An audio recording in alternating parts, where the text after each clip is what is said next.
Good morning. We've just returned from Detroit, where we celebrated 2017 National Minority Enterprise Development Week with a crowd of 5,000 people at the Cobo Arena. The resurgence of Motor City is a perfect example of the resiliency that has shaped America for generations. I'm proud to stand with President Trump as he leads the ongoing economic revitalization in Detroit and across the nation. We want our companies to hire and grow in America, to raise wages for American workers, and to help rebuild our cities and towns. That way we can all succeed together. Together we will create an environment where more minority-owned businesses grow and thrive. Nationwide, there were 996,246 minority-owned firms with paid employees last year, up 4.9% from the prior year. And these minority-owned businesses produced $1.1 trillion of annual revenue. They employ 8 million people, but only 22% of them have 10 or more employees.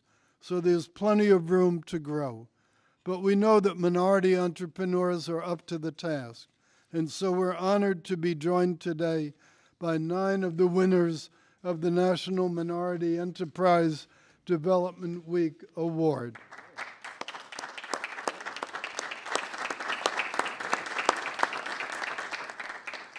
This award is given by the Commerce Department's Minority Business Development Agency.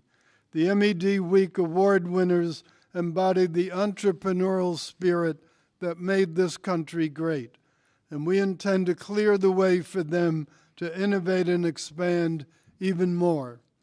By eliminating needless regulations, promoting fair and reciprocal trade, lowering taxes, and increasing the flow of capital, President Trump is restoring the American dream.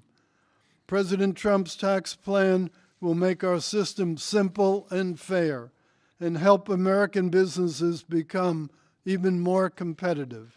Accomplishing these objectives will lead to increased economic growth and, most importantly, better jobs for the American worker. We in government can only put in play the right conditions for your success. Entrepreneurs like these must carry the ball across the goal line. With their help, we will continue to restore the American economy, and we look forward to partnering with you in those efforts. It is now my great honor to introduce the President of the United States, Donald J. Trump. Thank you, Wilbur. Well, thank you very much. And Wilbur mentioned a couple of words, reciprocal trade. And that's what we're doing, Wilbur. We are working on many trade deals that have treated our country very unfairly for many years, and nobody even understood it. They didn't know what was going on. And those days are over. So we're renegotiating certain trade deals, and we've started the process for others. It's actually a long process, as you probably know. You have statutory requirements and lots of other things, but the bottom line is step by step, and we're getting it done, and we're way ahead of schedule, I would say. Yes, we are, Mr. We started with NAFTA. We'll see how that turns out. It may not turn out, and if it doesn't turn out, we'll have to do a new NAFTA or a new deal, but we'll see how it turns out. Thank you. I'm honored and thrilled to be with you this morning. The White House and the Oval Office is a very special place. I assume every one of you have been in the Oval Office many times, right? Well, it's an honor to have you now, I can tell you that. I want to congratulate every one of the businessmen and women in this room and all that you have achieved. Incredible stories. Each of you has just a remarkable past and, I think, an even more remarkable future. I feel that. Does everybody feel that, by the way? I think so, especially with Trump as your president. Each of you represent a critical American industry from construction to technology to manufacturing. But you all share in a common will and drive to succeed, and I salute you for that. You need that drive to be successful. Minority-owned businesses employ 8 million people and generate more than $1 trillion in annual economic output. The work you do and the products and services you bring into this world generate new prosperity across America. For that, we are in your debt. You inspire our children to develop their talents and to always chase their dreams.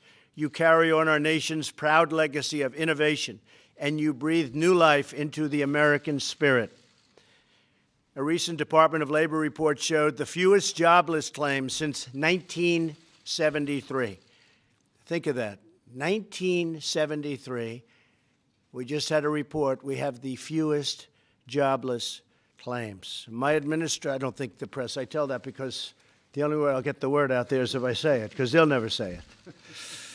My administration is deeply committed to empowering minority business owners. We're working to lift government barriers so that you can thrive, prosper, and grow. And speaking of growing, our stock market just hit another record high. It's the highest it's ever been in history by far. We've created about $5.4 trillion only in stock market value. $5.4 trillion.